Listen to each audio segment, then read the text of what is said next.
તો હવે વાત ડુંગળીના ડખાની।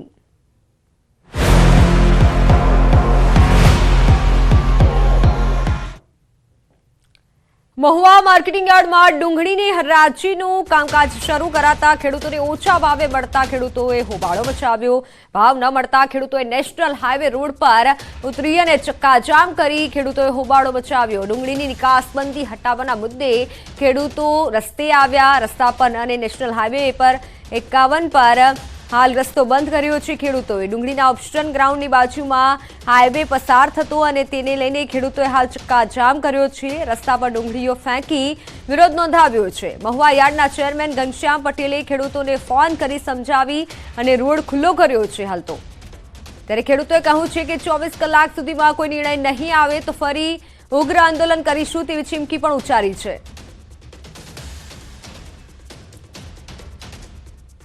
ડુંગળીના પોષણક્ષમ ભાવ ન મળતા ખેડૂતોમાં રોષ ફેલાયો છે। ડુંગળીની નિકાસ પર પ્રતિબંધીના કારણે ખેડૂતો મેદાને ઉતર્યા છે। સૌરાષ્ટ્રના સૌથી મોટા ગોંડલ માર્કેટિંગ યાર્ડ બહાર વિરોધ પ્રદર્શન કરાયું। રાજકોટ જૂનાગઢ હાઈવે પર ડુંગળી ફેંકી અને વિરોધ કર્યો અને માર્કેટિંગ યાર્ડના દરવાજા પણ ખેડૂતોએ બંધ કર્યા। ખેડૂતોએ સૂત્રોચ્ચાર કરી દેખાવો કર્યા। ખેડૂતોના વિરોધને લઈને હાઈવે પર ટ્રાફિક જામના દ્રશ્યો સર્જાયા છે।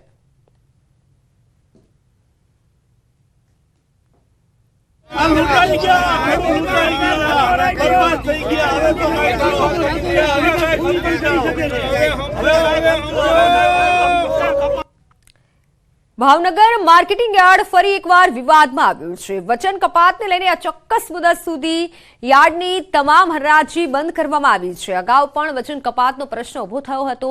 એ જ પ્રશ્ન ફરી પાછો ઉભો થતા યાર્ડ બંધ કરવામાં આવ્યું।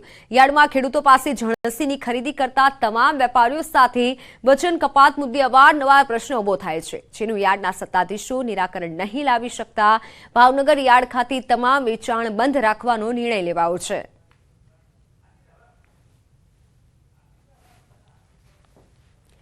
જામનગરમાં ડુંગળીને લઈને ખેડૂતોને રાતા પાણીએ રોવાનો વારો આવ્યો છે। જામનગર હાપા યાર્ડમાં ડુંગળીની આવક પર નવી જાહેરાત ન થાય ત્યાં સુધી પ્રતિબંધ લગાવાયો છે।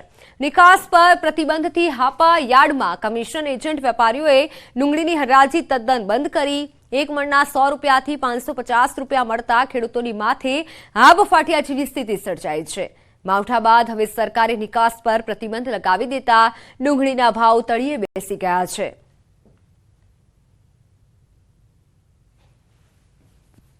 અમારા દ્વારા છેલ્લા 2 દિવસથી ડુંગળીની આવક બંધ કરવામાં આવેલ છે અને નવી જાહેરાત ન થાય ત્યાં સુધી ખેડૂતોને ડુંગળી યાર્ડમાં ન લાવવાની વિનંતી કરવામાં આવેલ છે।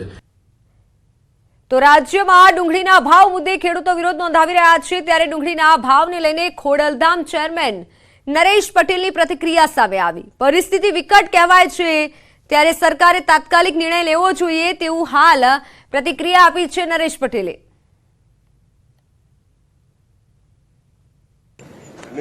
પરિસ્થિતિ વિકટ કહેવાય અને આમાં સરકારે જલ્દીમાં જલ્દી આનો નિવારો અને ફેસલો લેવો જોઈએ।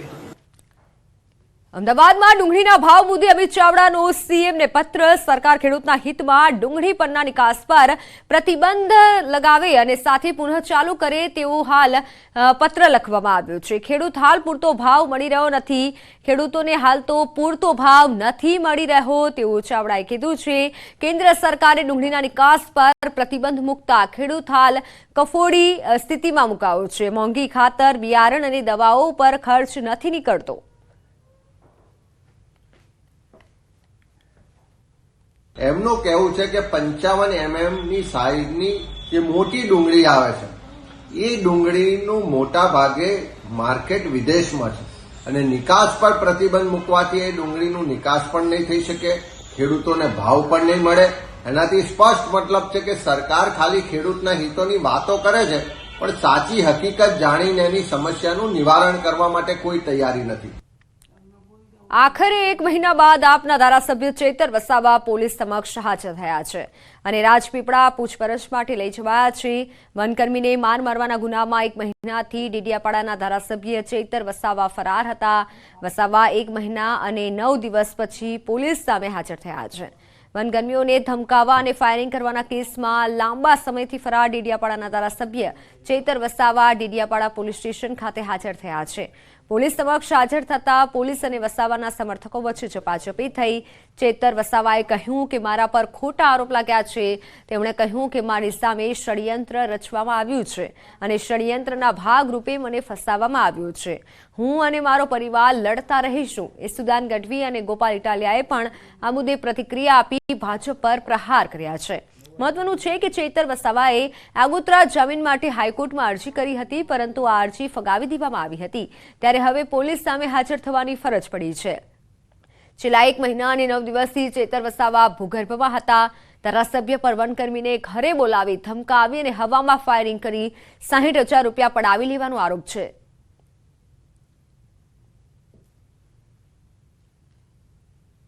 फॉरेस्ट के अधिकारियों के पास से बलजबरी से पैसा निकलवाना, फायरिंग करके गैरकायदेसर मंडली की रचना करके उन्होंने जो गुनाह किया था उस हिसाब से एफआईआर दर्ज की गई थी और वो एफआईआर के तहत, वो गुनाह के तहत आज दिन तक वो फरार थे।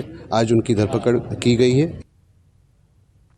तो वातावरण अंगे हवामान विभागनी आगाही। राज्यમાં 5 દિવસ વાતાવરણ સૂકું રહેશે। 3 દિવસ સુધી તાપમાનમાં 2 થી 3 ડિગ્રી જેટલો વધારો થશે। તાપમાનમાં વાતાવરણમાં ભેજ અને વાદળો છવાયા હોવાથી તાપમાન ઉચકાશે। જ્યારે નલિયામાં 10.5 ડિગ્રી જેટલું તાપમાન નોંધાયું છે। સૌથી ઠંડુ શહેર બન્યું છે નલિયા। અમદાવાદમાં તાપમાન 16.5 ડિગ્રી જેટલું નોંધાયું છે।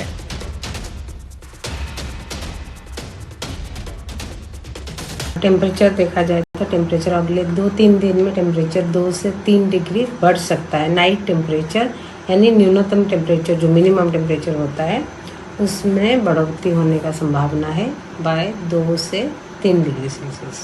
मैम क्या रीजन है टेम्परेचर राइज होगा? अभी टेम्परेचर राइज हो रहा है, थोड़ा सा क्लाउड भी हो रहा है, मॉइस्चर थोड़ा सा है, उसके कारण से मिनिमम टेम्परेचर राइज होने का संभावना है। तो 3 દિવસ સુધી તાપમાન સૂકું રહેશે। વાતાવરણ અંગે હવામાન વિભાગે આગાહી કરી છે। 3 દિવસ જેટલું વાતાવરણ સૂકું રહેશે। જો કે આગામી 5 દિવસ માટે આગાહી કરવામાં આવી છે। 2 થી 3 ડિગ્રી જેટલો વાતાવરણમાં ઘટાડો નોંધાશે।